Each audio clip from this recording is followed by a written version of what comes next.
My heart wasn't shattered by his betrayal. It was shredded by the icy, six-word text confirming the son I raised was now a weapon aimed directly at my past, my future, and my life. I was 63 years old, a retired professor of Renaissance art, enjoying the simple solace of a quiet Tuesday morning when the world violently intruded. The digital notification, stark and impersonal, flashed across my screen. It wasn't a casual text from a friend or a reminder about my upcoming doctor's appointment. It was a terse, legal missive that contained the name Alistair Thorne and the word estate. Alistair was my great-uncle, an eccentric, brilliant financier who had always treated me with a distant, generous affection, sending me beautiful, oversized art books on my birthday and occasionally, a small, unsolicited check for $500 in times of need.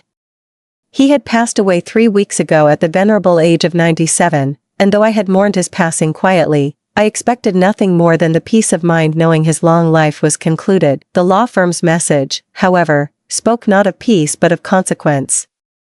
Ms. Vance, the executor requires your immediate attention regarding the conditional distribution of the Thorne estate. A time-sensitive directive regarding the key awaits your review. The KEY.my arthritic fingers, usually so steady when grading papers or holding a delicate teacup, trembled as I navigated the accompanying documents. The official executor, Jonathan Mercer, confirmed the staggering total value of the estate, not merely millions, but enough to dwarf the entire modest retirement fund I had carefully accumulated over 40 years of teaching. More important than the currency, however, was the condition. The inheritance was entirely contingent upon my successful and secure retrieval of a specified key and its delivery to a designated legal entity within 72 hours of this notification. No key, no inheritance, conditional distribution. Alistair was always theatrical, always ensuring that every gift came with a riddle. But this felt less like a riddle and more like a tripwired. I needed to call Julian, my son. My only child. At 38, Julian was already a vice president at Sterling Global, the massive, imposing corporate entity that dominated the city skyline. Julian was the ultimate product of ambition, intelligence, and the tireless single-mindedness of a mother determined to give her son everything she hadn't had. We were, by necessity, distanced. His corporate life moved at a breakneck speed I could no longer match. Our last significant conversation, nearly 4 months ago, had ended with his polite refusal to attend my retirement dinner, citing a critical Q3 acquisition strategy that required his full attention. I dialed his private line immediately. It went straight to a generic, professional voicemail. You have reached the private line of Julian Vance. Please leave a brief, detailed message, and I will endeavor to return your call when my schedule permits. The cool, synthesized tone was a stark contrast to the small, eager boy who once begged me to help him build elaborate forts out of sofa cushions. I tried to keep the frantic edge out of my voice. Julian, it's Mum. I have extraordinary news about great-uncle Alistair. It's urgent, deeply personal. Please, call me back the moment you hear this. It could change everything for us. I tried again an hour later, then another, the minutes ticking by like hammers striking glass. The lawyer's ominous 72-hour deadline pressed down on me like a physical weight. I had to see his face when I told him. I had to break through the impenetrable wall of his corporate persona. I needed my son back. That desperate, primal maternal need overshadowed the attorney's explicit warning: do not discuss the nature of the estate with anyone until all conditional terms have been met. By early afternoon, desperation won. I pulled on my coat, ignoring the ache in my joints, and grabbed the keys to my aging sedan. I would drive to the city, confront the imposing glass tower of Sterling Global, and demand to see him. I rehearsed the moment in my mind, the triumphant reveal, the sheer relief that would wash over his meticulously composed features when he realized all his professional striving, all the endless, grueling hours, had finally been validated, not by his work, but by a twist of benevolent, unexpected fate. I emerged onto the highway, the late autumn rain starting as a fine mist, quickly escalating into a blinding downpour. I turned the wipers to their highest setting, gripping the wheel perhaps too tightly. My thoughts were consumed by Julian, by the growing chasm between us, by the hope that this unbelievable sum might finally bridge the distance forged by ambition. I barely registered the massive, black Mercedes SUV until its high beams were a twin dagger of light directly in my rearview mirror. It was too close. Dangerously, aggressively close. "Back off, you maniac," I muttered, tapping my brakes lightly, a reflexive, futile gesture. Instead of slowing, the SUV accelerated. A sharp, jolting impact slammed the back of my sedan.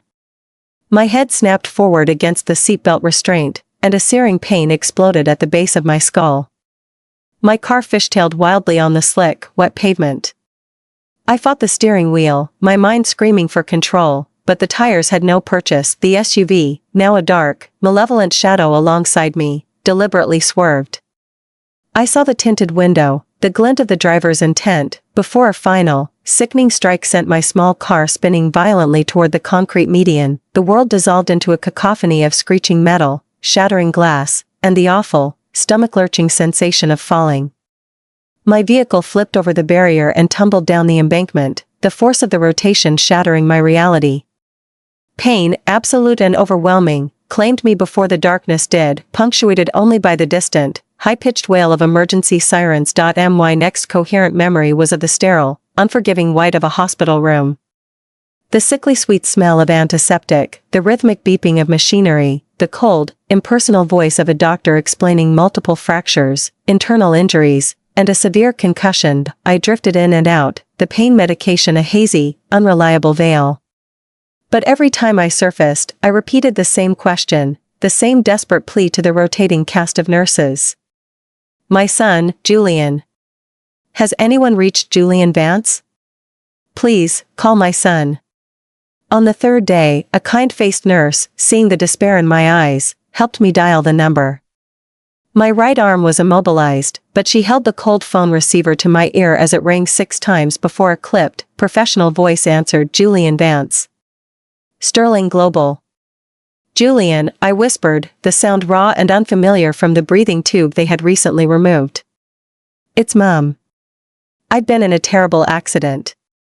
I'm at St. Jude's General." The silence that followed was longer than any response, more painful than the fractures in my ribs. "Mum," he finally said, a note of pure, undisguised annoyance sharpening his tone. "I'm literally walking into a pre-board meeting for the Project Chimera acquisition. This timing is less than ideal. Can this wait until later? You know how critical this promotion is." I stared at the acoustic tile ceiling, trying to breathe past the swelling knot in my throat. "I've been here for 3 days, Julian. It was serious. I nearly died." A distinct sound of shuffling paper. "Look, I truly don't have the bandwidth for drama right now. Things are extremely tight, and frankly, I don't have the funds to be dealing with emergencies. I'll try to swing by sometime next week, but don't expect anything immediate. Just focus on getting well." The line went dead with a decisive click, leaving a hollow roar in my ear. The nurse gently took the phone, her eyes wide with a pity I found unbearable. 23 million reasons for hope. And my only son couldn't spare 30 minutes from his ambitious climb to visit his critically injured mother. I closed my eyes, letting the morphine drag me back toward oblivion. But in the hazy, borderland state between sleep and consciousness, the first seed of a terrible thought took root. It wasn't paranoia, not yet. It was a cold, hard calculation, the black SUV. The deliberate strike. It happened just hours after the lawyer's cryptic message about the key. Maybe it wasn't an accident after all. Maybe Alistair Thorne's eccentric conditions had involved far more than a simple transfer of wealth. Surely, that was the medication talking. But then again, Alistair was a man who understood danger, having navigated the financial world's darkest corners for almost a century. His life, like his estate, was never simple. And I, Alara Vance, had just become the unsuspecting, central player in his final, high-stakes game. My quiet life had been erased by the violence of a purposeful, high-speed collision, leaving behind only pain and the chilling realization that my current predicament was likely intentional, and absolutely fatal. The antiseptic smell of the hospital, once a sign of healing, began to smell like a gilded cage, and 5 days of quiet solitude taught me more about vulnerability than a lifetime in academia. I became the quiet patient in room 412, the one whose call button rarely lit up, the woman whose existence was easily absorbed into the background hum of constant, efficient medical care.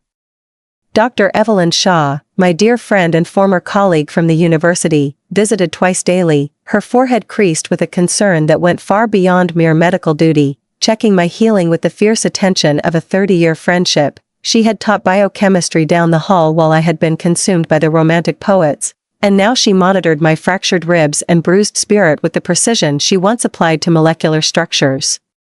The official police report, she informed me, scrolling through her sleek tablet while sitting beside my bed, was disappointingly mundane: single vehicle accident, wet roads, possible hydroplaning. It wasn't an accident, Ev, I whispered, careful that the passing nurse changing my intravenous drip wouldn't overhear my fragile, dangerous certainty. Someone ran me off the road deliberately. Evelyn's expression didn't change, the professional detachment of a doctor remaining firmly in place, but her sharp, discerning eyes narrowed almost imperceptibly, focusing on me with renewed intensity. Are you certain, Elara? A black SUV, you said? Deliberately?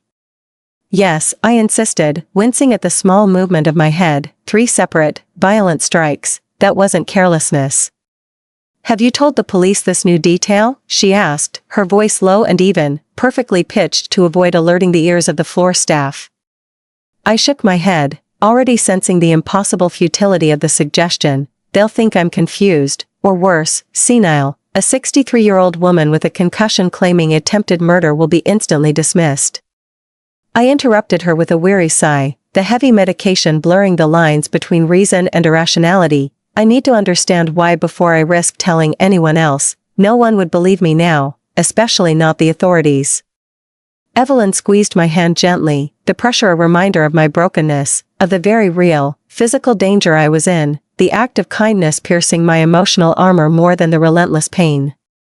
Julian still hasn't visited, she murmured, the casual question stinging more than the sharpest fractured bone, and I simply closed my eyes, the silent answer hanging between us like a physical object, the sting of his indifference amplified by her pity. Don't, I said, my voice barely audible. He made his priorities abundantly clear 3 days ago. Evelyn's jaw tightened, the polished facade of politeness she had always maintained for Julian's sake finally shattering under the weight of his profound abandonment. She had never particularly liked him, sensing the ruthless streak that ambition had forged in my son, but his absence now was an unmistakable act of cruelty. The inheritance, she whispered, mirroring the dangerous question that had been circling my mind during the long, pain-filled nights. Could it possibly be connected to your accident? Alistair wouldn't just leave you money without a purpose. I don't know, I confessed, the full weight of the mystery pressing down on me, but the attorney, Mercer, mentioned I needed to speak with someone named Serafina Rhodes about sensitive matters before I signed any final documents. Serafina Rhodes? Evelyn frowned, immediately pulling out her sleek tablet and beginning to type, the name triggering a flicker of recognition she couldn't immediately place. Before she could elaborate, a sharp commotion in the hallway drew our full attention, a male voice, insistent and authoritative, overriding the nurse's polite but firm protests. I'm her son. I don't care about visiting hours, this is family business. Evelyn rose instantly, positioning herself protectively between my bed and the door, her posture communicating volumes, the doctor guarding her patient, the fierce friend shielding the wounded from further emotional injury. My son, Julian Vance, appeared in the doorway, impeccably dressed in a tailored suit I recognized as ridiculously expensive, his dark hair styled with perfect precision, but I barely registered the outward display of success. For a fleeting, heartbreaking moment, I glimpsed the small, eager boy who used to bring me handfuls of wilted dandelions, before time and the unforgiving ambition of the corporate world had hardened his features into the detached mask of a stranger. Mother, he said, his gaze cataloging my injuries with the cool, clinical detachment of a financial auditor, you look better than I expected, given the nature of the report. The sarcasm escaped me before I could stop the burning impulse, the pain of his neglect fueling my rage. Given that I almost died, I suppose that's a small victory. A flicker of something, guilt, or more likely, annoyance at the inconvenience I represented, crossed his face. I've been swamped with the Chimera acquisition, Mum, the timing of your situation was genuinely unfortunate. Evelyn made a small, audible sound of disbelief, a low, guttural noise that drew Julian's attention. He glanced at her as if just noticing her presence in the room. Dr. Shaw, still hovering, I see. Still showing up, she replied evenly, the tension stretching tautly between them. A silent battle waged across the sterile space of the hospital room, until a woman appeared directly behind Julian, slender, elegantly composed, with intelligent, assessing eyes that quickly scanned the room, instantly absorbing every detail. She wore a cream-colored dress that whispered of quiet, unostentatious wealth, her dark hair pulled back in a sleek, professional chignon. You must be Julian's mother, she said, stepping forward with a genuine, warm smile that momentarily transformed her poised features. I'm Serafina, his wife. I've been looking forward to meeting you, though I certainly wish it were under better, less dramatic circumstances. Serafina, the name registered in my mind like the shock of 5,000 volts of static electricity. Serafina Rhodes, the attorney's associate. Julian shifted uncomfortably, his previous corporate cool dissolving into nervous agitation. Yes, well, we were married 3 months ago. Small, private ceremony in Barbados, Serafina added, moving closer to my bedside with effortless grace. Julian said it would be too difficult for you to travel, but I insisted we should visit as soon as we returned from the short honeymoon. Another lie exposed, a fresh wave of emotional injury crashing over me. Julian had never mentioned a wedding, never invited me, never even offered a hint of this massive, life-altering change. As Serafina reached my side, her elegant eyes met mine directly for the first time, and the warm smile instantly froze, the blood draining from her face so rapidly I feared she might faint, her extended hand, reaching toward mine, trembling visibly with a shock she could not contain. Are you all right? I asked, confused by her sudden, devastating loss of composure. You, she stammered, then stopped abruptly, forcing herself to regain control with visible effort. I'm so sorry, she finally managed, her voice barely a breath. You look exactly like someone I used to know, many years ago. Julian frowned, looking between us with confused irritation. Serafina, what on earth is going on? She seemed not to hear him, her gaze locked on my face with an unsettling intensity that made me deeply uneasy. You're Alara Vance, she whispered, the words heavy with consequence, Alistair Thorne's great niece. The room went completely silent, the beeping monitors sounding deafeningly loud in the tense atmosphere. Julian's expression instantly hardened into something I couldn't decipher. Was it fear, recognition, or naked greed? How do you know about Uncle Alistair? I asked carefully, my mind racing, trying to keep pace with the impossible revelations.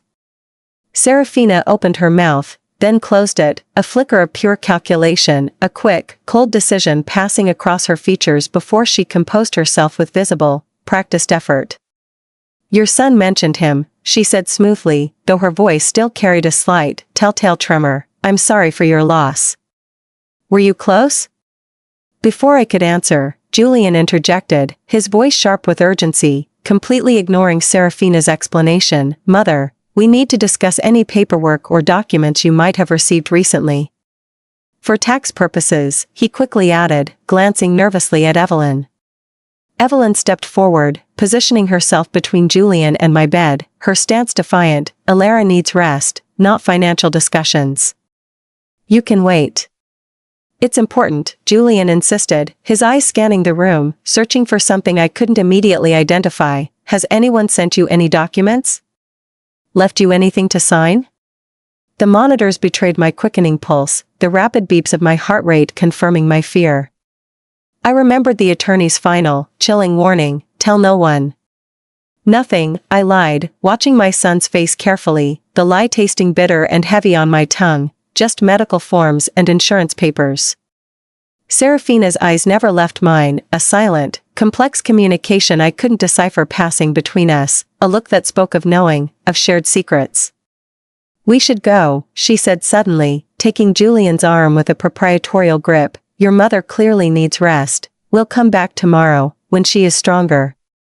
As they turned to leave, Serafina glanced back one final time, her expression now deliberately, professionally neutral. It was illuminating to meet you, Mrs. Vance.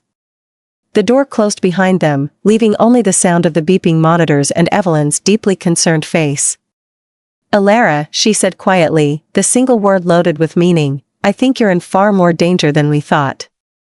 The subtle menace had entered my sterile sanctuary, confirmed by Serafina's shocked recognition and Julian's two urgent questions about documents. Evelyn insisted on staying overnight in the stiff recliner beside my hospital bed, just as a precaution, she stated, though we both understood it was an act of profound loyalty against a growing threat, a shield against the subtle menace that had invaded the perceived sanctuary of room 412. Sleep came in broken, fragmented bursts, punctuated by the nurses checking my vitals and the pain medication wearing off with cruel predictability. In those twilight moments between consciousness and dreams, Alistair Thorne's face kept appearing, not as the frail, elderly man I'd last seen 3 years ago, but as he had looked in my childhood, sharp-eyed and serious as he shared his unconventional wisdom. Always question what seems convenient, Alara, especially kindness from those who stand to gain from it. Morning brought a young police officer to my room, a fresh-faced man named Officer Daniels who looked barely old enough to drive, let alone carry the weight of a badge, but whose questions were precise and relentlessly thorough. "You reported that another vehicle intentionally forced you off the road," he stated, his notebook open on his knee, his pen poised. "Can you describe the vehicle again?" "A black SUV," I replied, my voice steady despite the anxiety tightening my chest. "Tinted windows. No license plate visible from my angle." "And you're certain the contact was deliberate, Ms. Vance?" he pressed, his gaze skeptical, hinting at the doubt he already harbored. "I am certain," I affirmed, meeting his gaze directly, allowing the conviction of my near-death experience to override the pain in my ribs. "They struck my vehicle 3 separate times. That is an act of aggression, not an accident." He nodded, scribbling something down with methodical care. "Any reason someone might want to harm you, Ms. Vance?" The question hung heavy in the air, weighted by the unspoken knowledge of the vast, conditional inheritance I now possessed. 23 million reasons for foul play flashed through my mind, but something, a deep-seated intuition inherited perhaps from Alistair, held me back from mentioning the key or the fortune. Instead, I shook my head, affecting a blank, weary confusion. "Not that I'm aware of, officer." "We'll investigate," he said, closing his notebook with a soft snap. "Highway Patrol is checking for traffic cameras in that area. I should warn you, though, that particular stretch of road is notoriously under-surveilled." How convenient, I thought, the bitterness rising in my throat, but I managed to keep my expression neutral. "Thank you, officer." After he left, a hospital volunteer delivered a small arrangement of yellow roses. The card nestled among the petals bearing a simple, elegant script, "Wishing you a swift recovery. Looking forward to getting to know you better. Serafina." The handwriting was perfectly controlled, with no hint of the shattering shock that had overtaken her features the previous day. Evelyn returned mid-morning carrying my laptop and phone charger from home. "Thought you might need distractions," she explained, setting them up on the overbed table. "Any word from Julian?" "Not directly," I sighed, gesturing toward the flowers. "His wife sent those." Evelyn examined the card, her expression thoughtful, instantly registering the full name, Serafina Rhodes Vance. "I knew that name sounded familiar," she murmured, pulling out her tablet, typing quickly, the silence filled only by the clicks of the virtual keyboard. "Here," she said, turning the tablet toward me, displaying a professional website dominated by a stunning photograph of Serafina, composed, confident, nothing at all like the woman who had nearly collapsed at my bedside. Rhodes Law Associates, specializing in corporate whistleblower cases and financial fraud. Serafina Rhodes is their rising star. A corporate fraud attorney married to a sterling global executive, Julian Vance. An interesting combination, I murmured, the irony not lost on me, almost contradictory. Like a conservation officer marrying a poacher, Evelyn agreed, the analogy chillingly apartment. While Evelyn stepped out to speak with my doctor about my discharge, I turned to the laptop. The email from Mercer and Associates sat prominently in my inbox, still unopened after 3 days. I clicked it open with profound trepidation. The inheritance details were straightforward: $23 million in diversified assets, property holdings in 3 different states, and a sealed packet of personal effects to be delivered by hand. The document required only my electronic signature to begin the transfer process. My cursor hovered over the signature line, hesitating. Alistair's warning from childhood echoed again. Question what seems convenient. Instead of signing, I opened a new browser window and searched, Charles Whitmore Investment Fraud, Westbrook. The sudden change of names from the original script made the truth clearer to my troubled mind. I searched, Alistair Thorne Financial Ethics Sterling Global. The results made my blood run cold. Financial blogs from the past year chronicled Alistair's growing obsession with exposing what he called systematic, catastrophic corruption at Sterling Global. He had publicly accused them of operating a complex, multi-billion-dollar fraud scheme that defrauded investors of vast sums and, more damningly, covered up a massive environmental tragedy in the South Atlantic. Sterling Global had dismissed him publicly as a disgruntled former associate suffering from cognitive decline. The latest article, dated just 5 days before his death, mentioned that Alistair claimed to possess irrefutable, physical evidence that would bring Sterling's house of cards tumbling down, evidence he clearly intended to pass to me via the keyed. I closed the laptop abruptly as Evelyn returned, not wanting her to see my shaking hands or the slow, hot tears threatening at the corners of my eyes. "They're discharging you tomorrow," she announced, her voice cheerful. "You'll stay with me, of course, my spare room is ready." "I need to go home, Ev," I said firmly, the sudden need for my own space, my own familiar terrain, overwhelming any fear, my own cottage. "Elara, you can barely walk. And after what happened, I'll hire a home health aide." I cut her off gently but firmly, my jaw setting in the stubborn expression she knew meant I had already made my decision. "You've done enough, my dear friend." She recognized the stubborn set of my jaw, the same expression I'd worn when fighting for tenure, when raising Julian alone after his father's tragic death, when refusing a second, unnecessary surgery that doctors insisted would only marginally improve my survival odds. Evelyn sighed in weary capitulation. "At least let me arrange security cameras," she conceded, pulling out her phone again, front and back entrances, motion sensors. "Done," I agreed, relief mixing with a growing sense of dread. My quiet academic life had somehow been transformed into a dangerous, high-stakes thriller, and I was only just beginning to comprehend the rules of the game. My cell phone chimed with a text message from an unknown, untraceable number. "Don't sign anything. Don't trust anyone who asks about documents. I'll contact you securely when you're home." The message wasn't signed, but the elegant, professional certainty of the instruction could only belong to one person, Serafina Rhodes, my daughter-in-law, the attorney connected to Alistair, the woman married to my son, Julian. I deleted the message immediately, the memory of her shocked face still vivid in my mind. Then, I looked up to find Evelyn watching me intently, her gaze sharp and penetrating.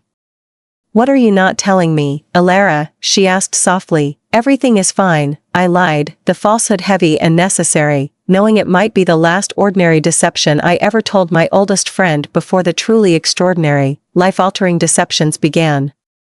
Because one terrifying thing had become crystalline clear, whatever entity had killed Alistair Thorne was now actively hunting me, and somehow, my only son, Julian Vance, was inextricably caught in the corrupt, terrifying middle of it.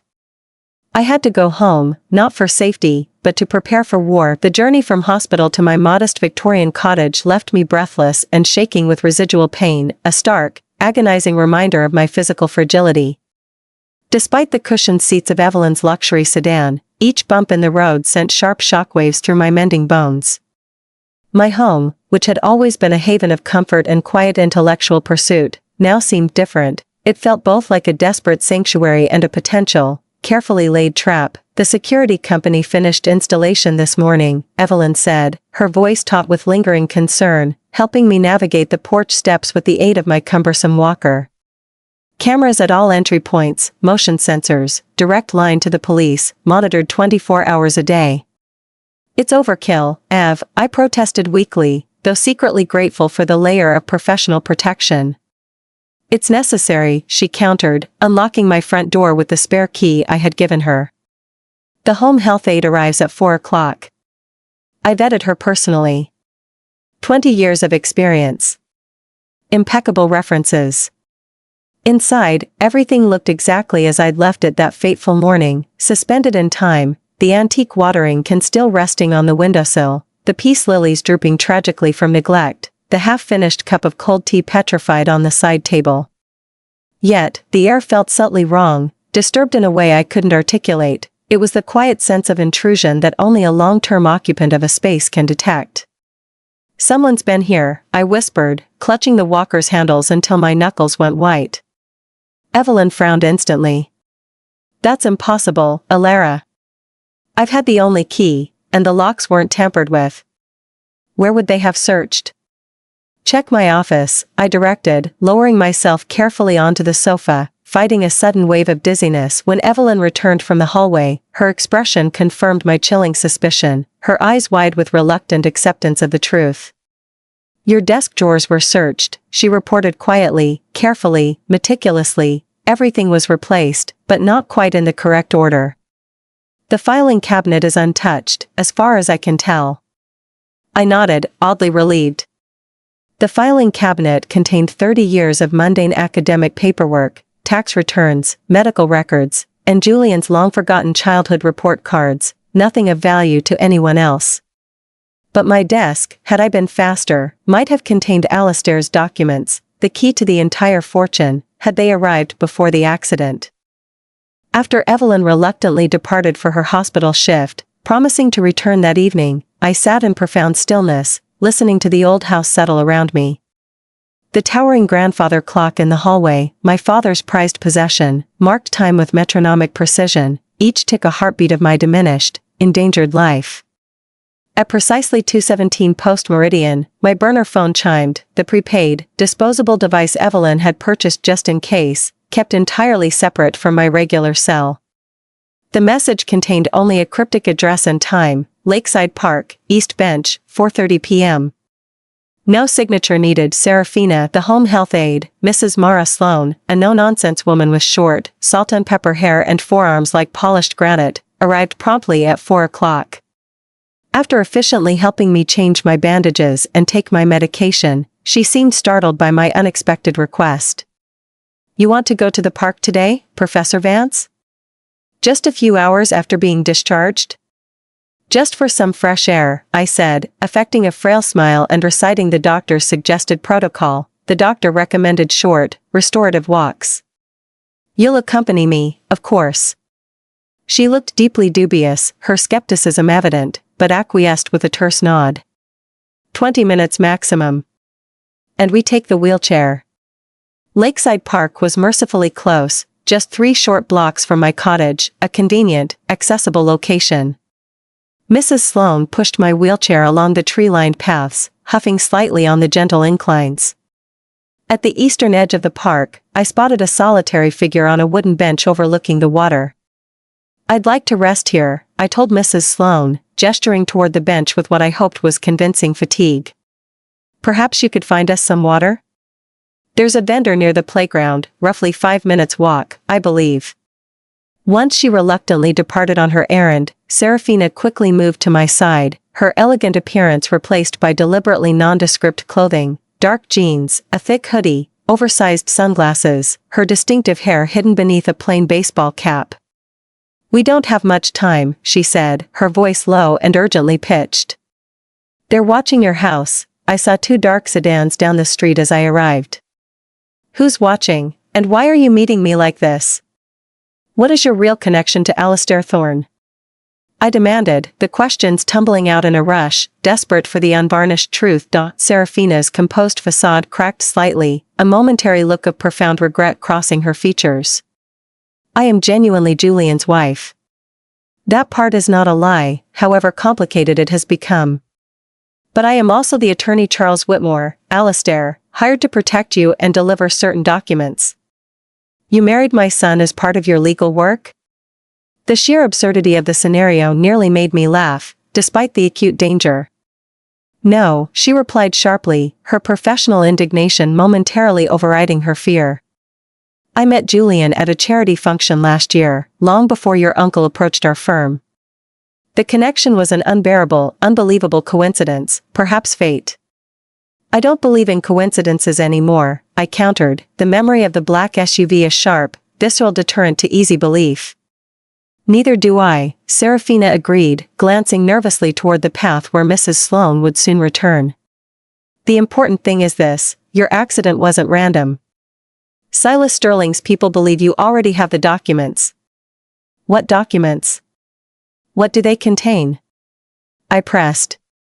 Evidence of systematic fraud and ethical cover-ups at the highest levels of Sterling Global, she stated plainly, her voice shaking slightly. Your uncle spent the last 5 years of his life compiling it, falsified financial statements, offshore accounts, manipulated assets, everything needed to prove they'd been running a sophisticated scheme worth billions and covering up a massive, catastrophic environmental disaster tied to their Project Chimera acquisition.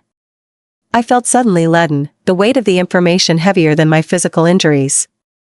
And Julian, I asked, the single word agonizing, the most important question of my life, is he involved? Pain flickered across Serafina's beautiful, intelligent features. That's complicated, Professor. I believe Silas Sterling has been grooming him, involving him gradually in deeply questionable transactions, possibly tied to the environmental cover-up. Julian likely doesn't comprehend the full scope of what he's participating in, he only sees the promotion. You're defending him, I observed, the weariness in my voice profound. I'm trying to save him, she corrected, the distinction critical. And you? The sealed packet containing the key and a protective message is being delivered tomorrow by a former associate who worked closely with your uncle. Once you have the key, and have secured the evidence it unlocks, I can help you bring everything to the Securities and Exchange Commission and the FBI. Mrs. Sloane appeared in the distance, carrying 2 bottled waters, her formidable figure moving with swift, purposeful strides. What about you? I asked quickly, the final question of conscience, won't this expose your connection to the case? Yes, Serafina said simply, without drama. My career at the firm will be over. My marriage, too, most likely. Then why? I asked again, needing to understand the profound sacrifice. Because it's the right thing to do, she said, standing up, adjusting her cap. And because, despite everything, I have grown to care deeply about Julian. He deserves a chance to make this right, before he falls too far. As she walked away, blending seamlessly into a group of passing joggers, Mrs. Sloane returned, frowning suspiciously, handing me the water. Who was that young lady? Just a fellow birdwatcher, I lied, gazing toward the lake, where a heron stood motionless in the shallows, patient and watchful, waiting for the perfect moment to strike. I had made my first alliance, and the stakes for the next 48 hours could not be higher. Sleep proved entirely elusive that night, the potent pain medication notwithstanding. The sheer impossibility of the revelations was a stark, agonizing jolt to my system. Mrs. Sloane, or Mara, as she had firmly instructed me to call her, snored gently but persistently from the guest room, her robust presence both reassuring in the face of danger and incredibly constraining. I lay awake, mentally cataloging the dizzying, impossible truths of the past week, an inheritance worth $23 million, a deliberate, high-speed attempt on my life, my son potentially involved in massive corporate and environmental crimes, and his wife, a woman I had met only 24 hours prior, now secretly working to expose the entire corrupt enterprise and protect me. Had my quiet life always contained these deep seeds of intrigue, lying dormant until Alistair's death, or had I simply been so absorbed in my academic existence that I had utterly failed to notice the profound corruption encircling my only child, letting ambition blind him entirely? Dawn arrived with a thin, colorless drizzle that streaked my bedroom windows and transformed the garden into a blurred, gray tableau. Mara helped me bathe and dress with an efficiency that was both comforting in its competence and somewhat dehumanizing in its speed. By 10 o'clock, I was settled in my favorite reading chair beside the bay window, pretending to read Jane Austen while actually watching the street through the rain-blurred glass, every nerve end screaming with anticipation. At precisely 11:17 anti-meridian, a nondescript delivery truck stopped in front of my house. The driver, young, bearded, wearing a standard courier uniform, approached the front porch with a medium-sized package. Mara answered the door, signed for the delivery without a word, and brought the package directly to me.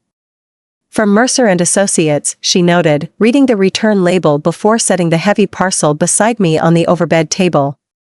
My heart instantly began to pound against my fractured ribs, a frantic rhythm of fear and anticipation. Alistair's final documents. I carefully kept my expression neutral, my hands resting lightly on the armrests, thanking Mara before suggesting she prepare an early lunch. Once alone, I examined the package without opening it. It was heavier than expected, professionally sealed with multiple strips of heavy tape. What secrets did it contain that were worth nearly killing a 63-year-old woman over? I quickly hid the package beneath a thick, woolen afghan, tossing the light blue blanket over my legs just as my phone rang. Julian, Mother, I need to see you today. His voice carried an unfamiliar, frantic edge, an urgent fear poorly disguised as professional command. I'm quite tired, Julian, I replied, trying to sound fatigued and compliant. The doctor recommends minimal visitation and absolute rest. This is important, he insisted, lowering his voice until it was barely a murmur. It's about Uncle Alistair. You have to listen. A chill ran through me despite the warmth of my sweater, confirming my worst suspicions. What about him, Julian? Not over the phone, he snapped, the line clicking sharply. I'll be there at 2 o'clock. The line went dead before I could possibly respond or argue. I glanced at the hidden package, then quickly at the grandfather clock in the hall. Approximately 2 hours to examine whatever explosive evidence Alistair had collected before Julian arrived. But first, I desperately needed privacy, and Mara's competent presence made even the smallest movement feel surveilled. When Mara brought my soup and my prescribed pain medication, I made an elaborate performance of taking the pills, then discreetly slipped the small tablets from my mouth and hid them under my tongue after she departed for the kitchen. I needed absolute clarity, not sedation, for the confrontation that was coming. 30 minutes later, I called out weakly, affecting the exact tone of a frail invalid, Mara, could you fetch my cardigan from the bedroom closet, the blue one? I'm feeling terribly chilled. The moment her sturdy footsteps disappeared down the hallway, I moved with a speed that defied my injuries, quickly transferring the heavy courier package into a hollow space I had known about since childhood, the discreet, carefully carved compartment inside the base of my father's towering grandfather clock. I had just resumed my position on the sofa, pulling the afghan back over my legs, when Mara returned, the blue cardigan draped over her arm. Thank you, I said, affecting a profound drowsiness. I think I'll nap now. Those pills make me so sleepy. She nodded approvingly, her professional demeanor completely intact. I'll be in the kitchen if you need anything, Professor Vance. Just call out. I closed my eyes, listening to her footsteps recede down the hallway, then counted slowly to 300 before cautiously rising. The walk to the clock required excruciating effort without my walker, each step sending jolts of white-hot pain through my healing ribs. Once there, I retrieved the package and made my slow, painstaking way to the bathroom, the one room where privacy was absolutely guaranteed. Inside, I locked the door and sat heavily on the closed toilet lid, my hands trembling visibly as I tore open the heavy outer packaging. It contained a sealed manila envelope and a smaller, personal envelope with my name handwritten in Alistair's distinctive, spidery script. I opened the personal letter first, the paper surprisingly thick and textured. My dear Alara, if you are reading this, I am gone, and you face a danger I had desperately hoped to shield you from. Inside the sealed envelope is evidence of criminal, catastrophic activity at Sterling Global spanning more than 2 decades. This information will shatter lives, including possibly your son's. For that, I am deeply, profoundly sorry. Julian was deliberately recruited by Silas Sterling after I began my full investigation. I believe Silas intended him as both leverage and a deliberate distraction. Your son may be involved in illegal activities and complicity in the environmental cover-up, but I suspect he doesn't comprehend the true, terrifying extent of the fraud. Trust Serafina Rhodes. She is one of the few attorneys with both the expertise and absolute integrity to handle this properly. The decision of how to proceed rests entirely with you now, your loving uncle, Alistair. I pressed the letter to my chest, my eyes burning with unshed, silent tears. Alistair had known about Julian's involvement, yet he had still entrusted me with this impossible moral quandary. The sealed manila envelope, now resting heavily in my hands, felt like Pandora's box, wrapped in innocuous office supplies. Before I could tear the seal, a sharp knock startled me. "Professor Vance," Mara's voice called through the solid wood door, "are you all right? You've been in there quite a while." "Just a moment," I called out, my voice slightly strained, hurriedly replacing the personal letter and the manila envelope into the outer packaging. When I emerged, leaning heavily on the bathroom countertop, Mara's concerned expression shifted subtly as she noticed the large package tucked awkwardly under my arm. "Let me help you with that, Professor Vance," she said, instantly reaching for it, her eyes sharp and assessing. I clutched it tighter against my ribs. "No need, Mara. Just some old photos I want to show Julian later, very sentimental." Something flickered rapidly in her eyes, doubt, suspicion, a momentary realization, before her formidable professional demeanor instantly reasserted itself. "Your son called," she reported, her tone crisp and businesslike. "He's running early. Should be here in about 20 minutes. As she helped me make the excruciating walk back to my reading chair, my mind raced. Had I imagined her reaction? Was I becoming dangerously paranoid, seeing active conspiracies where only ordinary, professional concern existed? The grandfather clock chimed once, marking the half-hour, now only 90 minutes until Julian's scheduled arrival. Yet, he was already on his way. I needed to hide the package again, somewhere he wouldn't think to look. But first, I needed to know exactly what Alistair had uncovered, and whether my son was merely a pawn in Silas Sterling's monstrous game, or something far, far worse. Mara hovered nearby, ostensibly checking the placement of my teacup and adjusting the light, but her attention flicked periodically to the package still clutched tightly in my lap, confirming my deep unease. I was under scrutiny, every movement monitored by eyes far more watchful than those of a mere home health aide.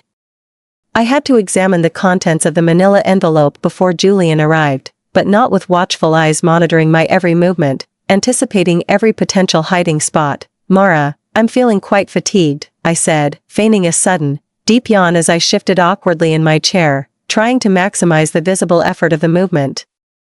"I think I'd like to rest in my bedroom before Julian arrives. The doctor said short naps are essential." "Of course, Professor Vance," she replied instantly, her tone immediately professional. "Let me help you stand."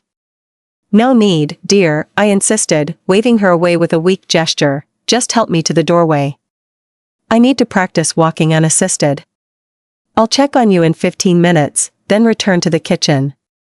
Once inside my bedroom, the heavy oak door firmly closed and the small lock engaged, I moved with as much speed and determination as my broken body allowed, adrenaline briefly overriding the sharp pain radiating from my ribs. From the deepest recess of my nightstand drawer, I extracted a small, pearl-handled letter opener, a sentimental gift from Evelyn on my 30th year of teaching. With surgical, slow precision, I slid the sharp point along the seal of the manila envelope, careful not to tear the paper in a way that might reveal my intrusion. Inside were not simply paper ledgers, but a collection of small, encrypted USB drives, a few printouts of financial statements, and a shocking array of high-resolution photographs. Dozens of them, showing Silas Sterling, the CEO of Sterling Global, meeting with various government officials and unkempt men in expensive suits in settings that appeared deliberately covert, back alleys, deserted loading docks, and the private terminals of small, obscure airports. Several of the photographs featured Julian, my son, looking distinctly uncomfortable, his features etched with profound anxiety, as he handed over heavy, sealed envelopes to stone-faced, unknown men. The digital timestamps on the back of the prints showed a terrifying, clear progression, documenting Julian's involvement deepening steadily over the past year, coinciding exactly with his promotion to vice president and the announcement of the controversial Project Chimera acquisition. The financial documents were dizzyingly complex, a deliberate labyrinth of shell companies and offshore accounts, but even my untrained academic eye could recognize the terrifying, undeniable patterns of deception. Vast funds moved between non-existent entities, investor returns fabricated entirely from new investments rather than actual profits, balance sheets that could not possibly be balanced. Most damning of all was a series of printed emails, authenticated by Alistair's handwritten notes, between Silas Sterling and Julian discussing what they chillingly termed controlled disclosures and narrative management regarding the environmental tragedy linked to Project Chimera. In one email, dated only 6 months prior, Silas praised Julian for effectively handling our friends at the Regulatory Commission with the agreed-upon special compensation package, and mentioned a large, 6-figure bonus for his discretion and unwavering loyalty. My son was not merely a pawn caught in Silas's game. He was fully complicit, a willing participant in the system of fraud and bribery. With trembling, profoundly horrified hands, I gathered everything, returning the contents precisely as I'd found them, sliding the manila envelope back into the courier box, my mind reeling from the devastating depth of his betrayal. From my antique jewelry box, I removed a small, tarnished silver key that unlocked the compartment inside the grandfather clock. I knew, with a sudden, absolute certainty, that no ordinary hiding place would suffice now. Julian knew about the inheritance and was coming early, driven by a desperate need to reclaim the key and bury the evidence forever. I unlocked the door and called out for Mara. She appeared immediately, her demeanor calm and assessing. "You look distressed, Professor Vance. Did you sleep well?" I bypassed the pleasantries. "Mara," I said, looking her directly in the eye, dropping all pretense of the frail invalid, "I need to know the truth. Who are you, really? Evelyn said you were a former military nurse, but your skills, your observation, your silence, they suggest something far more specialized." Mara did not flinch, did not deny, and her gaze remained steady. "Dr. Shaw selected me because she needed a nurse, yes. But prior to that, I spent 20 years in military intelligence, specializing in exfiltration and tactical counter-surveillance. A back injury forced a career change, but the training doesn't vanish, Professor Vance. And you know what I have," I stated, gesturing toward the hidden package. She nodded once, the movement economical and precise. "I deduced it after observing your son's visit yesterday. They are not merely monitoring you, they are preparing to make a move. An early, unscheduled visit from Julian suggests they believe you possess the physical key, or the evidence itself, and they are escalating the pressure. Julian is arriving in less than 20 minutes, I whispered, the urgency absolute. I need a hiding place for this package, the evidence. A place where my son, even under duress from Silas Sterling, will never, ever think to look. Not in the house, not even in the clock." Mara assessed the heavy package, her brow furrowed in concentration. "If they suspect you have the physical documents, they will search every structural compartment, every safe. We need to get it out of the house now." She moved swiftly to the kitchen, returning with a large, heavy-duty waterproof freezer bag and a roll of industrial-strength tape. "The drainage culvert behind your property connects to the main municipal system," she explained, her voice low and efficient. "I noticed it earlier when checking the perimeter. We can use that as a temporary storage vault." "Mara, I can barely walk, let alone crawl through drainage pipes," I reminded her, frustration and fear mingling in my voice. "You won't have to." She began carefully sealing the manila package inside the waterproof bag, the sound of the tape peeling off the roll unnaturally loud in the silent house. "The documents go in here. I'll make the delivery while you create a second, significant diversion at the front of the house." I realized, with a sudden, sickening lurch of anxiety, what she was proposing. "You're leaving me alone with them outside?" "Only briefly," she confirmed, her eyes meeting mine with absolute confidence. "Those men outside are focused entirely on stopping you from leaving, Professor, not following me. I'll exit through your tiny bathroom window, make the drop in the culvert, and return before they realize I was gone. It's a 20-minute operation at most." She placed a small, simple cell phone on the table. "If anything happens, call this number. It connects directly to Dr. Evelyn Shaw and emergency services simultaneously. The security men will be back soon, and Julian will be here within minutes," I stressed. "Who do we send the documents to later?" "Serafina?" Mara shook her head sharply. "Too risky. If they're monitoring your son, they are absolutely monitoring his wife. They may have forced her hand already." She considered the problem for a brief, intense moment. "Dr. Shaw has a nephew on the city police force. A detective, organized crime division. The package goes to him. He's the first line of defense." I wrote Evelyn's nephew's name and badge number on the waterproof bag with a permanent marker, along with a brief, frantic note explaining the contents were irrefutable evidence of massive financial and environmental crimes connected directly to my recent accident.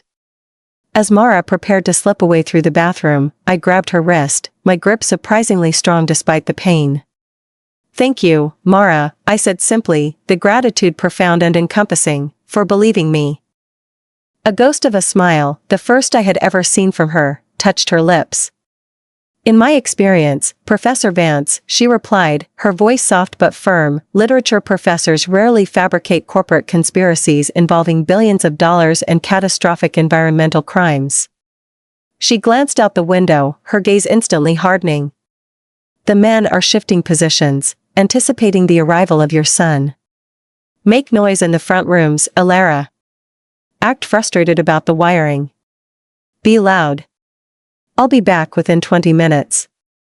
As she slipped away silently into the narrow confines of the bathroom, I stood alone in the hallway, clutching my fractured ribs, preparing to stage the most important, and most dangerous, performance of my life the moment Mara vanished, leaving behind only the faint scent of antiseptic and determination. The silence in the house became heavy and suffocating. I shuffled to the living room window, pulling back the curtain just enough to peer outside, positioning myself where the watchful eyes of Silas Sterling's security detail could easily spot me. I began calling out irritably, projecting my voice across the damp lawn toward the idling dark sedan parked conspicuously at the end of the street, complaining loudly about the ancient, faulty alarm system and the unreliable cable wiring that had once again failed during the downpour. My performance was deliberately melodramatic, intended to be overheard, maintaining the illusion that both the frail professor and her competent nurse were focused entirely on domestic, trivial concerns, utterly unaware of the danger closing in. Seconds stretched into minutes, each passing tick of the grandfather clock an agonizing measurement of Mara's absence and Julian's imminent arrival. Through the thin gap in the curtains, I could see the two security men, both impossibly large and entirely humorless, resuming their surveillance positions, now visibly more alert than before, confirming that my diversion had successfully drawn their full attention. One spoke quickly into a handheld radio, reporting the false alarm to someone higher up the chain of command, undoubtedly Silas Sterling himself, keeping him informed of my every mundane move. At precisely 19 minutes after Mara's departure, the sound of a sleek, expensive engine pulling into my driveway shattered the tense quiet. It was Julian's luxury Audi sedan, a vehicle that spoke of the corporate success he cherished so fiercely. I quickly dropped the curtain and moved with agonizing slowness, leaning heavily against the wall, positioning myself near the front entrance, affecting the complete exhaustion of an invalid. The doorbell chimed, a polite, musical sound that utterly belied the immense, terrifying consequence of the man standing on my doorstep. I waited a deliberate, calculated moment, pulling my emotions back from the profound, agonizing truth I had just discovered about his complicity, forcing the weary, maternal concern back into my voice. "Julian, you're early," I said, pulling the door open just enough to let him slide past me, the overwhelming scent of his expensive cologne filling the small hallway, a stark contrast to the sterile air of my recent confinement. He barely acknowledged my presence, his eyes immediately scanning the hallway, assessing the house with a predatory intensity that made my stomach churn with fresh fear. "Where's your nurse?" he demanded, his voice low and tight with palpable agitation. "Mara? She's running an errand," I lied smoothly, the falsehood now easy on my tongue. "She should be back any minute." "Why are you so early?" Julian didn't answer my question, instead closing the door sharply behind him and taking a protective step closer, his eyes narrowing with cold, familiar suspicion. "The key, Mother. I know Uncle Alastair left you something." "Where is it?" "We need to get it back, now." "I don't know what you're talking about," I repeated, feigning confusion, leaning heavily against the doorframe, trying to look as weak and confused as possible. "The lawyer mentioned some paperwork, nothing about a key, darling." "You're scaring me." "Don't play games, Mother," he hissed, his professional mask finally cracking, revealing the desperate, cornered man beneath. "Silas knows. He knows Alastair didn't just leave you money, he left you the code, the key to the vault containing the evidence that will destroy Sterling Global." And that will destroy me. His voice broke on the final word, a flash of pure, terrified vulnerability that almost reached the mother in me, before the ruthless ambition instantly reasserted itself. Evidence of what, Julian? I asked softly, pushing him to confront the agonizing, undeniable truth. Of bribery? Of fraud? Of the environmental disaster tied to Project Chimera that you helped him cover up? The color drained instantly from his face, leaving behind a sick, pasty gray. You know, he whispered, the single word thick with disbelief and utter terror. How do you know? I read the emails, Julian, I said, my voice heavy with a profound, soul-shattering grief that felt almost physical, the devastation absolute. I saw the dates, the amounts, the coded language. I saw the photographs of you handing over envelopes to those men. You were a knowing participant, not an innocent pawn, Julian. You compromised everything your father and I ever taught you for a promotion. He recoiled from my accusation as if physically struck, the shame and anger battling for supremacy on his rigid features. You don't understand, Mother. It's not just money. Silas offered me protection, status, a future. He promised me this promotion would make us safe. If I don't get those documents back, he'll ruin me, he'll have me imprisoned for what he forced me to do, or worse. He didn't force you to accept the special compensation for bribing the regulatory commission, I countered, the harshness of the truth necessary, even if it shredded his fragile denial. You chose to betray your own integrity, Julian. You chose Silas Sterling over the memory of your father. That was your choice. He took a frantic step toward me, reaching for my arm, his eyes blazing with desperate urgency. The documents, Mother. Tell me where they are. I can still fix this. I can still save us. Just as his fingers closed tightly around my fractured arm, a loud, determined rapping on the front door interrupted the harrowing confrontation. Mara had returned. Professor Vance, she called out, her voice loud and professional, I've returned from the corner store. I found your tea. Julian froze, his hand instantly dropping from my arm, his entire body rigid with cold, calculating fear. He looked at me, then at the sealed front door, then quickly around the hallway, searching frantically for a way out, for a way to evade the unexpected witness. I'm coming, Mara, I called out, my voice slightly strained, but steady, holding Julian's terrified gaze. He took a quick, decisive step back, his professional composure snapping back into place like a steel trap. We're not done, Mother, he snarled, his voice a low, venomous threat. If I walk out of here empty-handed, Silas will come for you, and I won't be able to protect you. Don't think the police or your pathetic friend can help you now. He turned abruptly, yanking the door open just as Mara was raising her hand to knock again, brushing past her with a furious, unspoken insult. Mara entered the hall, her eyes instantly meeting mine, assessing the damage and the escalating threat in a single, silent exchange. What happened? She asked, her voice low and efficient, instantly noticing the fresh sheen of tears and the faint, clammy pallor of my skin. He knows everything, I whispered, leaning my head against the cool wood of the doorframe, fighting the profound, dizzying emotional collapse that threatened to overwhelm me. He's terrified, and now he's a direct threat. Mara nodded once, her expression grimly confirming my worst fears. I've delivered the package, she reported quietly. Detective Rodriguez has retrieved the documents and is currently reviewing the contents. He believes the documents are sufficient to launch a full federal inquiry, likely with the FBI, by tomorrow morning. He's already arranged protective custody for us. A wave of profound relief, mixed with utter exhaustion, washed over me. The evidence was safe.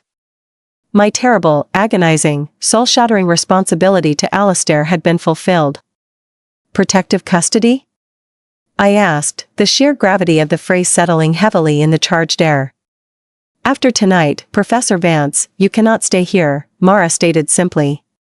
You are the primary witness, and you possess knowledge that could bankrupt Sterling Global and imprison the most powerful man in this city.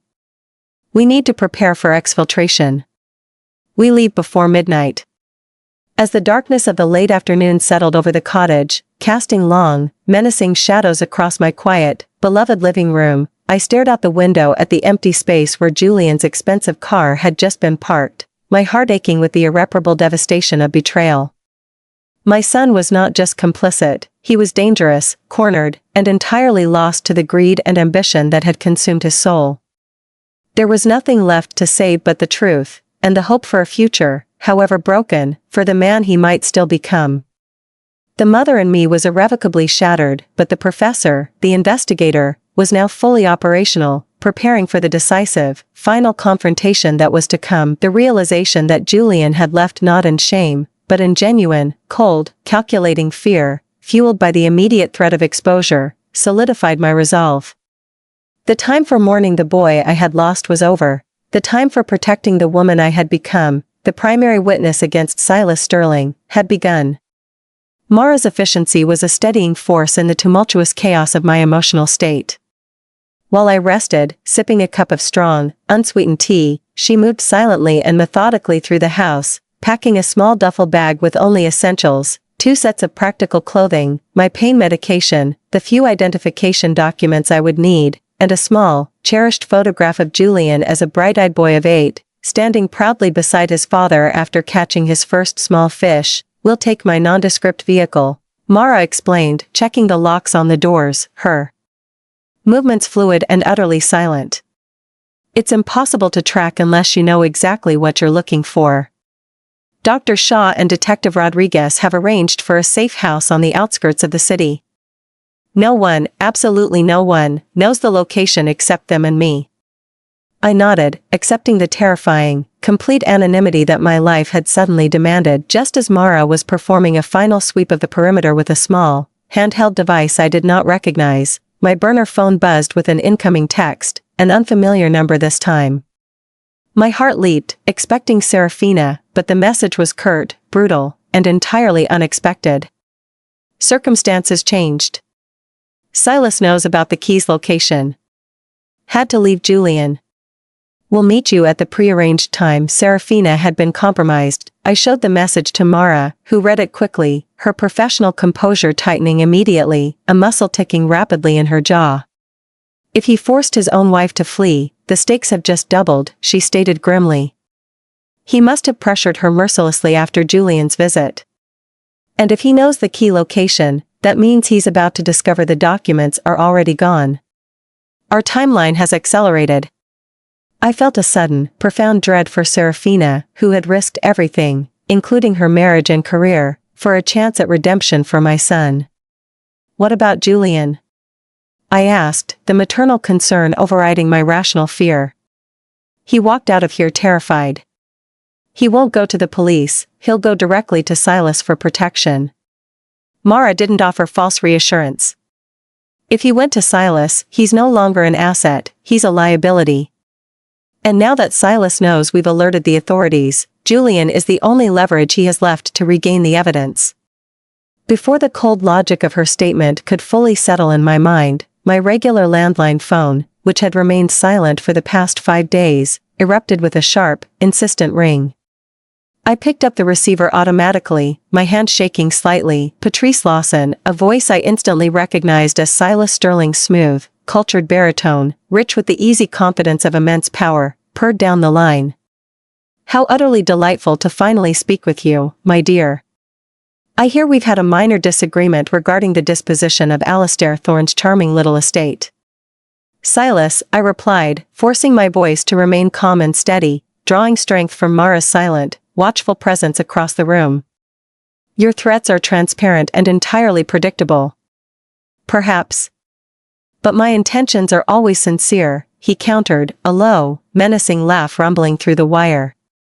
"Your son, Julian, is currently having a much-needed conversation with my associates.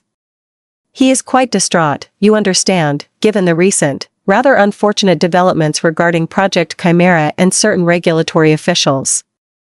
My breath caught sharply in my throat. "What have you done to him?" "Nothing yet that isn't reversible," Silas replied, the chilling calmness of his voice utterly terrifying. "But he is deeply, profoundly concerned about the evidence you've recently acquired, the little key Alistair so theatrically left for you. I need that evidence, Patrice. It's a very dangerous toy for an academic to possess. The evidence is already with the authorities, Silas, I lied, testing his immediate reaction, attempting to gauge how much he truly knew about Detective Rodriguez's involvement. He paused for a noticeable moment. The silence waited with calculated consideration, confirming that he did not yet know the package was gone. I admire your defiance, Patrice, truly. But you are a mother first, are you not? A mother whose son is facing federal charges, professional ruin, and perhaps decades behind bars for the complicity you yourself just accused him of? Or worse, if he is uncooperative. The implied threat, cold and utterly ruthless, was clear. He would ensure Julian was the primary scapegoat for the entire criminal enterprise. You have a choice, Silas continued, his voice hardening, losing its thin veneer of charm. I know you haven't signed the documents Mercer sent. You retrieve the original documents from wherever you have them hidden, and you bring them to me. In exchange, I will ensure Julian is entirely exonerated, his name cleared, and his future at Sterling Global is secured.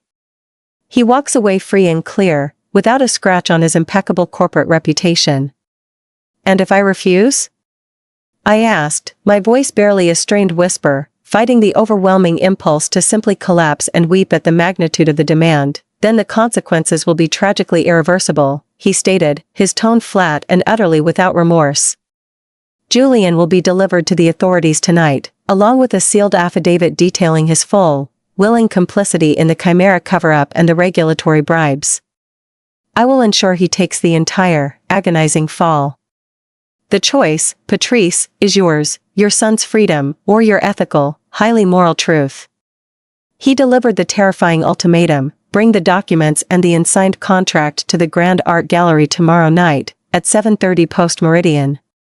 They are hosting the annual Sterling Global Charity Gala.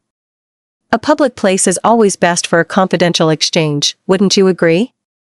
Come alone. Do not involve the authorities, or your son's fate will be sealed instantly. The line went dead with a precise click. I slowly lowered the receiver, my hand shaking violently, the sound of my ragged breathing heavy in the silence. He is Julian, I told Mara, the sheer terror of the situation pressing down on me like a physical weight.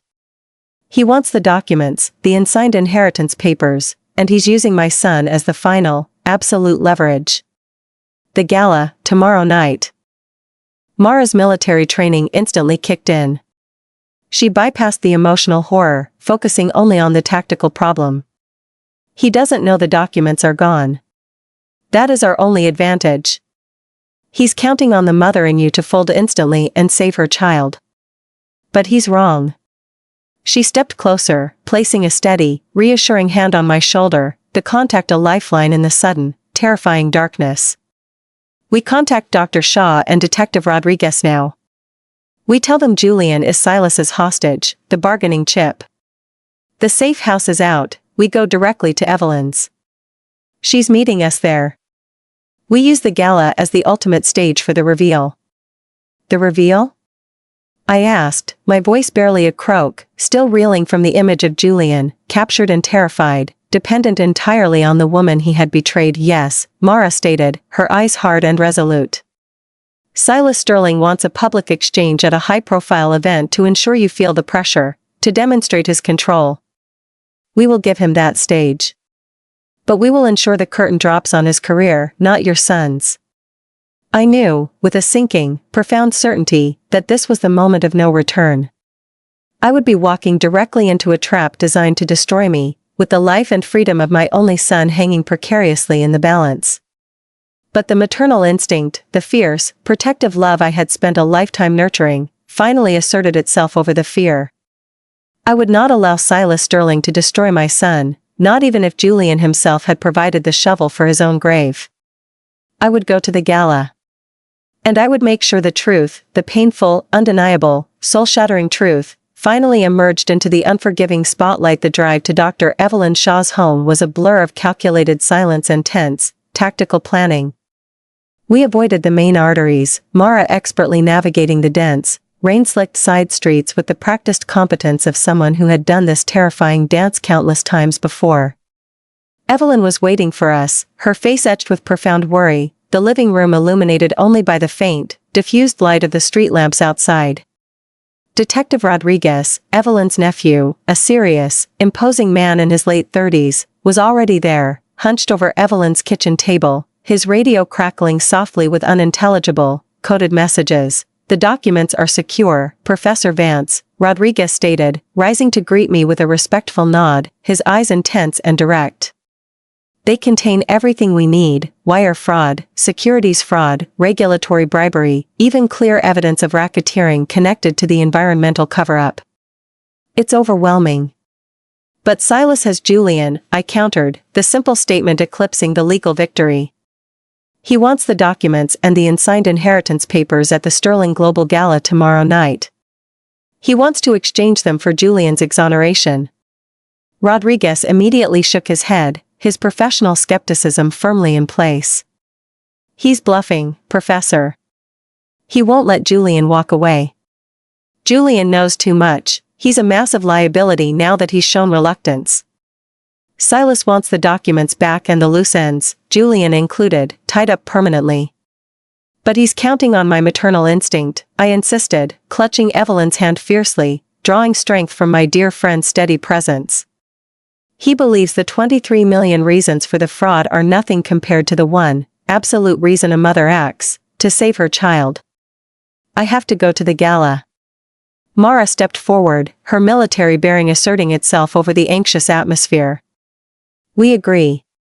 But we use his stage against him. This is an exfiltration mission disguised as a negotiation.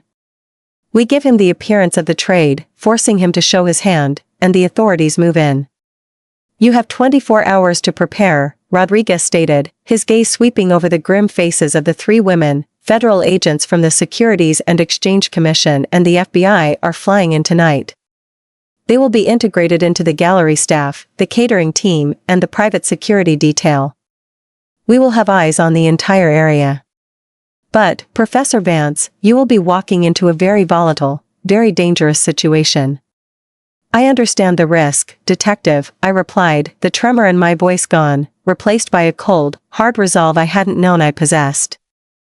"I just need a clear line of sight to my son, and the chance to speak to him. He needs to make his final choice, without Silas's direct, physical coercion." The next day passed in an agonizing blur of tactical preparation, the planning session transforming my quiet friend's home into a sterile, operational command center. Mara drilled me relentlessly on communication protocols, contingency plans, and subtle hand signals. I wore an elegant, professional black dress Evelyn retrieved from my wardrobe, deliberately choosing clothing that spoke of power and unwavering professionalism, not the vulnerability of a recent hospital patient. Evelyn insisted on braiding my hair tightly, a style I hadn't worn in decades, a practical choice that conveyed readiness for battle. At precisely 7:15 post-meridian, Mara drove us to the Grand Art Gallery. The building was a shimmering beacon of glass and steel, bathed in the blindingly bright lights of 1,000 corporate spotlights, a false monument to wealth and presumed ethical superiority. I felt a curious lightness, a profound detachment from the danger. The woman who stepped out of the unassuming sedan was no longer Alara Vance, the frightened, broken professor, but the avenging agent of Alistair Thorne's justice. Mara stayed by my side as we entered the Grand Hall, an immense, echoing space filled with the murmur of hundreds of the city's most influential, powerful figures, all sipping champagne and admiring abstract, modern art that represented the vast, morally dubious wealth that funded the evening. I quickly spotted Silas Sterling standing near a massive, illuminated marble sculpture, his silver hair immaculate, his posture radiating the confident, almost imperial air of a man accustomed to absolute, unquestioned power. And standing beside him, rigid and utterly devoid of his usual corporate arrogance, was Julian. He looked like a frightened boy forced into a man's suit, his eyes dark with fear and exhaustion, his entire body language screaming of duress. "There he is," I whispered to Mara, my heart contracting with a primal, agonizing pain, the sight of my compromised son almost bringing me to my knees. Silas saw me instantly, his eyes narrowing in a cold, triumphant smile that didn't reach his eyes. He placed a paternal, restraining hand on Julian's shoulder, a gesture that was immediately recognizable as a calculated show of ownership and control, his final, absolute leverage. "Professor Vance, how utterly punctual," Silas greeted me smoothly as we approached, maneuvering the short distance through the glittering crowd. Mara Sloan, good to see your military training is still sharp. The casual revelation that he knew Mara's true background sent a cold shockwave through me. He knew everything. Julian looked at me, his eyes pleading, desperate, utterly lost. Mother, don't do this, he whispered, his voice cracking with emotion. Go home. Please, it's not worth it. It is worth it, Julian, I countered, my gaze unwavering, ignoring Silas completely. The truth is always worth it. Silas chuckled, a dry, brittle sound that drew the attention of the surrounding guests. The theatrics are unnecessary, Patrice. You brought the documents, I trust? Let's conclude this amateur play. He gestured toward a discreet private room located directly behind the massive marble sculpture. I have the exchange you requested, Silas, I replied, my voice steady, meeting his gaze directly. The documents and the unsigned contract. But the exchange happens here, in public, in front of all these witnesses, so there are no unfortunate misunderstandings later. Silas's face tightened, the affable host quickly replaced by the ruthless tyrant. That wasn't the agreement. It is now, I countered, holding my ground. I need absolute proof Julian is free and clear before I hand over anything. And I need to speak to my son, privately, right now. Silas hesitated, calculating the odds, realizing the public setting of the demand gave him little room to maneuver without causing an irreparable scene. He took a single, small manila envelope from the pocket of his bespoke jacket, placing it on a small, nearby pedestal. A signed, notarized affidavit confirming Julian Vance's complete, unqualified separation from Sterling Global and my personal guarantee of his exoneration. Now, the documents, Patrice. The affidavit is worthless, Silas, I stated, nodding slightly to Mara, who instantly stepped back, disappearing subtly into the surrounding crowd, the prearranged signal. You are a criminal who has destroyed lives for decades. The only thing of value I possess is the key, and the truth it unlocks. Julian watched the exchange with the terrified eyes of a trapped animal. Mother, just give him the papers. Please, he begged, the terror in his voice palpable. Ignoring him, I turned to Silas, invoking the final, devastating, absolute loyalty that defined my life. There is one thing you didn't account for, Silas. The one thing that can't be bought, traded, or compromised, the memory of his father. What would he say, Julian, if he saw you now, standing beside the man who was destroying your life, the man who was forcing you to choose a lie? The question, simple and visceral, landed like a physical blow. Julian flinched, the mask of corporate ambition shattering completely, revealing the tormented boy beneath. He looked at me, then at the predatory grip of Silas's hand on his shoulder, then finally to the surrounding, indifferent faces of the powerful crowd. He took a sudden, massive, trembling breath, then spoke, his voice hoarse, but miraculously firm. I can't do this anymore, Silas, he said, the confession echoing slightly in the vast hall, his eyes swimming with a mixture of profound shame and newfound, painful clarity. I'm done. I want the truth. He wrenched his shoulder violently away from Silas's restraining grip, taking a single, agonizing step toward me, crossing the moral divide. Silas's face instantly transformed from smooth control to cold, reptilian fury. You ungrateful little fool, he hissed, his composure entirely gone, his voice cracking with rage. He took a step toward Julian, his hand instinctively reaching toward the subtle bulge beneath his jacket. It's too late, Silas, a sharp, resonant voice cut through the stunned silence. Detective Rodriguez and 3 uniformed officers, who had been posing as gallery security, emerged instantly from behind the massive marble sculpture, their badges held high.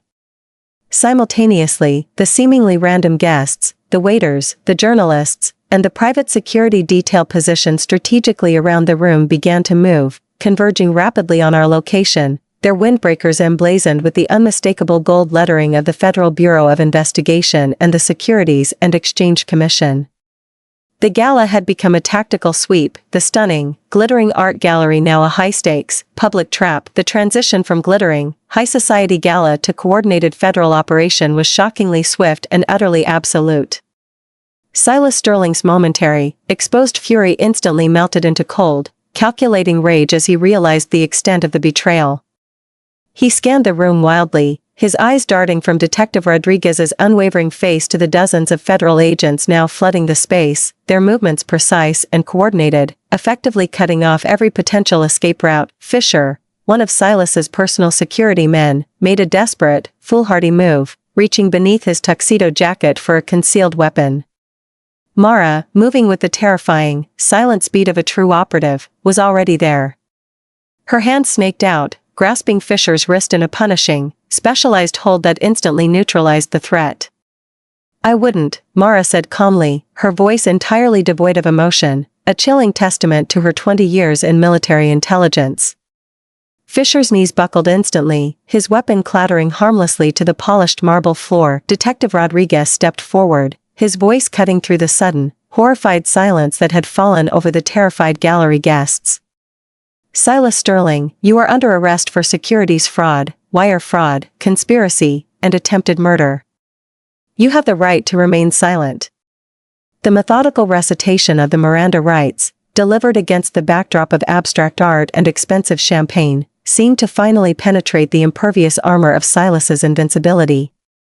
His shoulders slumped, not in surrender, but in the cold, sickening recognition that this final battle, the battle for the truth, had been definitively lost. As the federal agents quickly moved to secure the scene, placing Silas and his security team in handcuffs, the entire spectacle unfolding for the astonished and horrified onlookers, Julian stumbled toward me, his face wet with tears of shame, terror, and a profound, agonizing relief. "Mother," he choked out, reaching for me with a desperate, two-handed grip that spoke of a child seeking sanctuary from a nightmare. "I'm so sorry. For everything."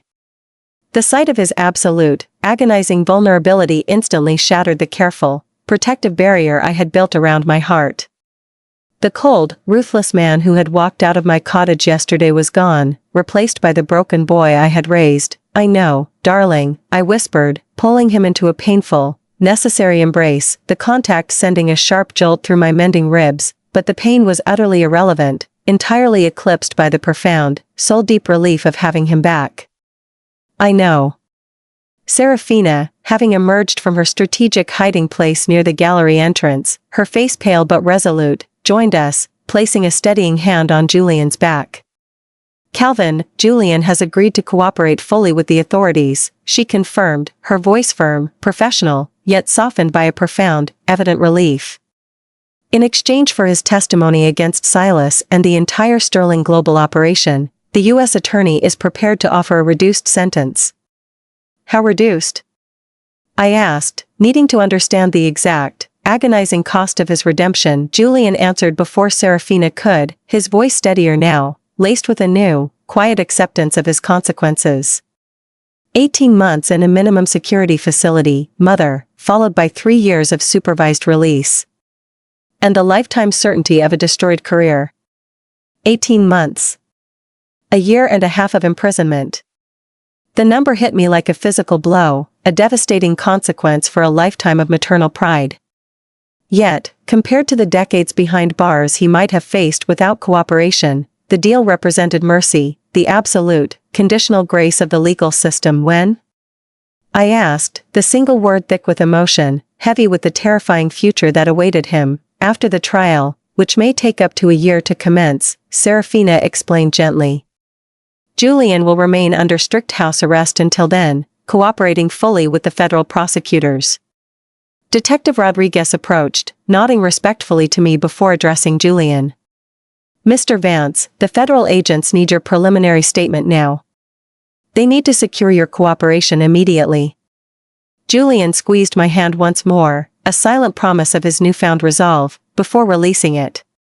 "I need to do this," he said, more to himself than to me, and with shoulders that were visibly, finally straightened, he walked toward the waiting federal agents and the long, difficult road to his ultimate, painful reckoning. Mara materialized at my side, gently guiding me toward a small, plush velvet bench near the wall. "You need to sit, Professor Vance. Your body has endured enough trauma today. The game is over." As I sank gratefully onto the bench, watching the chaos of the arrests and the quiet dignity of my son's acceptance, Evelyn joined us, tucking a shawl around my trembling shoulders. "It's over, Alara. You did it. Alistair would be proud." I watched as Silas Sterling was escorted from the gallery, his imperious posture jarringly incongruous with the steel handcuffs binding his wrists. Our eyes met briefly across the immense, echoing space. In his gaze, I saw not defeat, but a cold, calculating promise of future retribution. He was a man calculating future moves even as his current game collapsed entirely around him. "It's not over," I murmured, leaning heavily against Evelyn. "Not completely. Men like Silas Sterling do not surrender easily." As we made our slow, careful exit from the gallery, leaving the federal agents to process the massive, devastating scene, I reflected on the impossible journey of the past 10 days, the inheritance, the accident, the betrayal, and this fragile, painful resolution. "What will you do now, Alara?" Evelyn asked as we reached the relative calm of her car. "After the trial, I mean." I looked back at the gallery, where Julian was giving his statement, Serafina resolutely at his side. My son's future included prison, profound public disgrace, and the absolute destruction of his ambitious corporate career. And yet, he stood straighter now than he had when standing beside the powerful, corrupt Silas Sterling, as if the weight of his lifelong deception had been far heavier than the burden of these new, earned consequences. "I'll use Uncle Alistair's money the way he intended," I realized, the purpose suddenly crystalline clear. A foundation for ethical leadership and integrity in business, promoting transparency and accountability. Something genuinely good and lasting had to emerge from all this profound devastation, a true, ethical legacy that would honor the truth Julian had finally chosen. "He will need to rebuild," I said finally, the profound, unshakable certainty of motherhood asserting itself. "And I will be there to help him."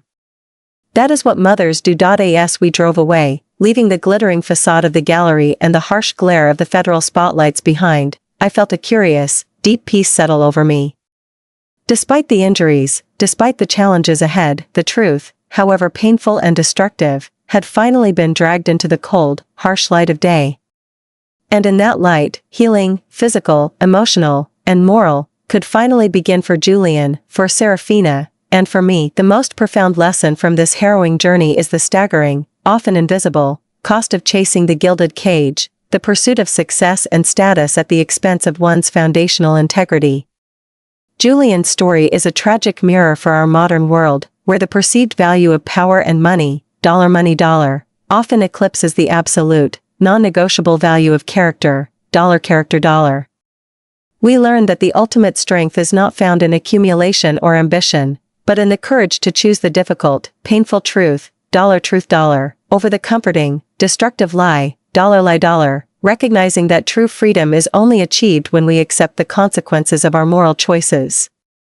This isn't just a story about fraud, it's a lesson that integrity is the only currency that never depreciates.